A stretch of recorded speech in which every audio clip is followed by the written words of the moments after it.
Ce jour dédié pour l'élévation de l'âme de Sima Ben Esther, de mémoire bénie par sa petite fille ou son petit-fils. D'accord? C'est la mémoire de mon grand-père, Sima Ben Esther Zal. Ok, on me demande de parler de la superstition. Je ne sais pas exactement de quoi il s'agit, mais si je comprends bien, c'est accorder à certaines actions des conséquences soit néfastes, soit positives. D'habitude néfastes. Quand on ne dit pas mettre le pain à l'envers, quoi d'autre? Quand j'étais jeune, ne pas passer à quelqu'un qui est couché, pas passer au-dessus de lui. Le chat noir, pas passer sous une échelle, d'accord? Faire tomber du sel, c'est chaud. Pardon? Un parapluie, un miroir qui se casse, etc. Ok. Bon, alors, il est clair que d'après la Torah, ce sont des bêtises. Il n'y a aucun doute là-dessus. Et il se peut, en tout cas, je vais expliquer dans quel cas, vous allez comprendre tout de suite, que c'est un lave de Horaïta. L'interdiction de la Torah qui s'appelle l'Otena Hashu. L'Otena Hashu, vous ne devinerez pas, littéralement. Qu'est-ce que c'est? C'est par exemple, le Talmud, il dit comme ça, le Shulchan Aruch, par exemple, quelqu'un, il marche, sa canne est tombée. Il dit, oh, c'est un mauvais signe. Ou il doit partir maintenant faire une affaire, et il croise une antilope. Aujourd'hui, il n'y a plus beaucoup d'antilopes dans la rue, mais on peut dire un chat noir. Ah, c'est pas bien, je la ferai demain. Ou toutes sortes de choses auxquelles il accorde une signification alors qu'il n'y a aucune signification. C'est interdit de la Torah, comme manger du porc, l'otena hashu. Et c'est très, très, très courant, surtout dans certaines communautés nord-africaines. Plus on est ashkénaze, moins on est branché sur ce genre de choses. Plus on se rapproche de l'Afrique du Nord, plus les gens y croient à ces choses-là. Alors, si on te dit ne fais pas tomber le sel par terre, c'est ça le sel par terre? D'accord. Là, je ne sais pas si on te engage sur là, mais si le sel est tombé par terre, dire à cause de cela, ça ira pas, ça c'est clair que c'est interdit de la Torah, comme manger du porc. Tu es en train de manger un sanglier en disant ça. Complètement interdit, complètement interdit. Les seuls deux cas où on voit dans la Bible qu'il y a eu un échouche, et c'est permis, c'est Eliezer, le serviteur d'Abraham, avant d'arriver dans le village où se trouvait Rivka, il dit à Hachem, la fille à qui je demanderai de me donner à boire, elle va se proposer à donner à boire au chameau, alors c'est celle que tu as destinée au fils d'Abraham à Yitzhak. C'est un échouche, c'est interdit, c'est une devinette. Comment il fait ça?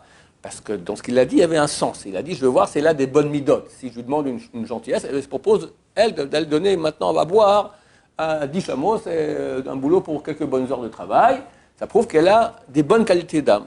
Deuxième cas où on voit cela, c'est le fils de Shaoul, le roi Shaoul. Ils sont partis en guerre contre les Philistins, il y avait la guerre. Il prend son écuyer, il dit, viens, on va s'approcher du camp des Philistins. Et il dit, il fait un échouche, il dit, si quand ils vont nous voir, ils vont nous dire, venez, ça signifie maintenant qu'on peut aller se battre et on va les gagner. S'ils nous disent, restez sur place, ça veut dire qu'on va perdre le combat. C'est un échouche aussi. C'est permis. Pourquoi? Parce qu'il y avait un sens à cela. Quand ils disent venez, ça veut dire qu'ils ont peur.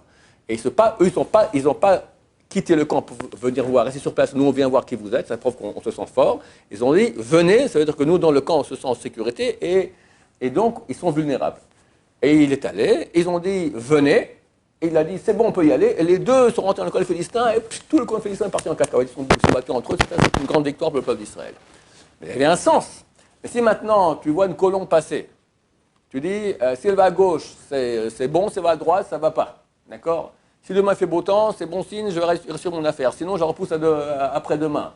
Si tu as vu un chat noir, toutes ces choses-là, en aucun cas, c'est extrêmement grave. Je raconte une histoire que j'adore raconter. Le Rav Elachi, le grand de la génération de Chon Levrach, décédé il y a quelques années, à l'âge de 106 ans. Un vieux couple vient le voir, lui dit, Kvod Harav, l'autre jour, on a marié notre dernière fille. Voilà, on n'a plus personne à la maison. Et on rentre à la maison après le mariage, et on voit sur la table du salon 2 colombes blanches comme ça, posées. Et on est entré, elles se sont enfuies, elles sont parties, elles sont volées par la fenêtre. Nous avons demandé au Rav, qu'est-ce que ça veut dire? Ça m'en dit quelque chose. On reste maintenant, mon mari et moi, ma femme et moi-même, d'accord, on a marié tout le monde, comme 2 colombes, tour. Le Rav, il a dit, à mon avis, vous avez oublié de fermer la fenêtre avant de partir. Donc elles sont venues et elles sont reparties. Réponse du Rav. Mais ça vaut de l'or. Ça vaut de l'or. Demande aux gens qui se rapprochent, j'ai rien contre les Nord-Africains, hein, toute ma famille c'est des Nord-Africains, d'accord? Moi je ne suis pas Nord-Africain, mais ma femme, tous mes gendres, Nord-Africains, d'accord? Alors, tu te rappelles en Nord-Afrique, quelqu'un il entend en Afrique du Nord une histoire pareille, mais c'est extraordinaire, mais c'est beau, mais c'est les colombes, les deux blanches, tatati, tatata, tatata. Interdit de la Torah! Il n'y a rien à voir là-dedans, rien, wallo! Interdit, superstition, ces choses-là, tu balances. Il y a des choses que Chazal nous ont dit, des choses qu'ils ont dit par les sages d'Israël. Il y a certaines choses, oui. Là, je n'ai pas présentement d'idée. Hein? L'œil. Ainara, ce n'est pas superstition, ça c'est Ainara, ça existe, d'accord? Mais c'est écrit aussi que celui qui fait attention à ça, ça a plus d'impact sur lui, d'accord? Si quelqu'un il commence à trembler du Ainara à chaque seconde, c'est une psychose, d'accord? Ça doit se faire soigner psychiatriquement. Le type, il ne vit plus à cause du Ainara. Non! Ah, ça va, au contraire, c'est marqué, plus tu fais attention à ça, plus ça a d'emprise sur toi. Fais pas attention, ça ira très bien. Mais ça, c'est pas superstition. Superstition, c'est quand tu accordes à des actes qui n'ont pas de sens, un sens. Qu'est-ce que je connais des choses de ce genre-là? J'en vois même pas, tu vois. Qu'est-ce qui peut arriver dans nos vies comme ça qui serait un signe de malheur ou de... Quoi? J'avais déjà dit une fois que quand je suis allé au Stigler, ouais. Je portais le Sefer Torah, c'est un truc qui arrive super rarement, alors ouais. C'est un signe de quelque chose, quoi. Signe de rien du tout. Il n'y a pas de signe à voir. Fini, rien du tout. Il faut être pragmatique. D'accord? Non, dans la Torah, par exemple, on voit que si on fait tomber les téphilines, c'est que mais c'est le kadosh. Ouais. C'est pas un mauvais signe que les téphilines sont tombés. C'est mauvais en soi. Une mezouza qui tombe. Hein? Une mezouza qui tombe. Tu as compris? Une mezouza qui tombe tout seul. Aucun signe à voir là-dedans. Ouais. Elle a été mal fixée, c'est tout. Tu vas voir le mezouza qui est tombé. Mezouza qui est tombé. Rien du tout à vérifier. Mezouza, tu l'as mal fixé, c'est tout. Il faut arrêter de voir des choses qui n'ont rien à voir. Mais je ne comprends pas. Une mezouza qui tombe, pourquoi elle tombe? Il y a un ange qui est venu du ciel et qui a pris la mezouza, elle a sorti et ping, il l'a jetée. Ou bien, elle est mal fixée. Qu'est-ce que tu crois qui est plus logique? Elle aurait pu tomber avant. Elle aurait pu tomber avant, c'est vrai. Elle a été mal fixée, elle a tenu, puis à un moment elle est tombée. Il n'y a rien d'extraordinaire à voir là-dedans. Il n'y a rien à voir là-dedans. Rien, wallo, interdit de voir quelque chose là-dedans. Interdit. Si là, je fais vérifier mes parchemins parce que ma mezouza est tombée. Non. Je transgresse. Toi, tu transgresses. Et quand on parle de quelqu'un, on connaît depuis longtemps et par hasard on le croit. Ça arrive, il y a des coïncidences, des choses. Tu as parlé de quelqu'un, ok, ça se peut que c'est marqué, nous on ne voit pas, mais notre âme elle voit. Donc ton âme, elle a vu que tu allais le rencontrer, donc ça passe un peu, et hop, tu penses à lui. Justement, je pensais à toi au téléphone, et quelqu'un appelle, justement, ça arrive. Et ça n'a rien à voir, c'est ni superstition, ni rien. C'est parce que notre âme voit des choses, et elle nous transmet un peu, et ça provoque qu'il y ait cette entre guillemets, coïncidence qui n'en est pas une. Voilà, quoi d'autre à dire là-dessus? Donc il n'y a aucune superstition d'après toi? À part les choses que les sages d'Israël ont dit. Les étoiles, tout ce qui est astrologie, c'est aussi une sorte de superstition. Astrologie, on ne connaît rien. Le Zohar est bourré de cela, mais on ne comprend rien et il n'y a rien d'astrologique. Une seule chose qui est écrite, qu'on ne doit pas regarder la Lune. Ouais? Ouais, sérieux? Ouais, c'est marqué. C'est parce que la Lune correspond à la Shrina. C'est un manque de kavod pour la Shrina. Alors, quand on fait Birkat Alvana, on regarde un peu, hop, on arrête de regarder. Voilà. C'est tout ce qu'on a dit au niveau astrologique. Rien de plus. Mais rien de plus.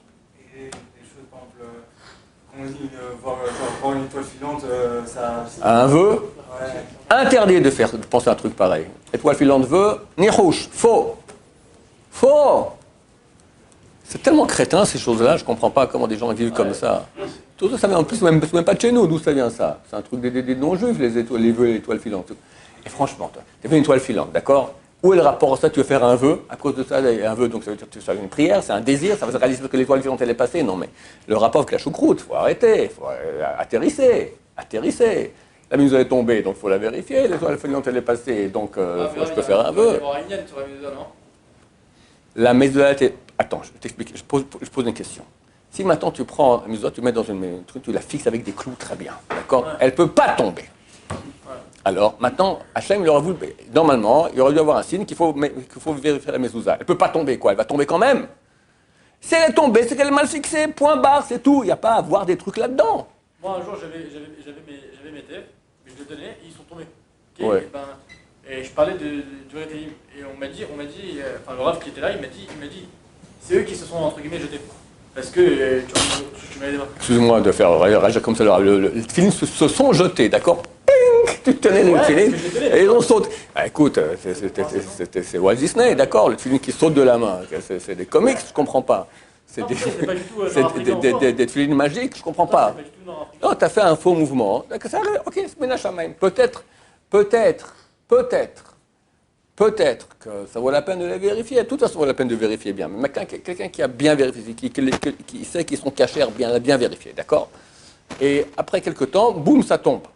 Alors quoi? Ça veut dire qu'il doit les revérifier. Qu'est-ce qui s'est passé? Il y a 2 mois de vérifier, rien s'est passé en attendant. Quoi? Un gnome est venu la nuit et a enlevé une lettre des Tfilin. Il faut arrêter. Restons normal. Baruch Adonai, l'olam, amen, va amen.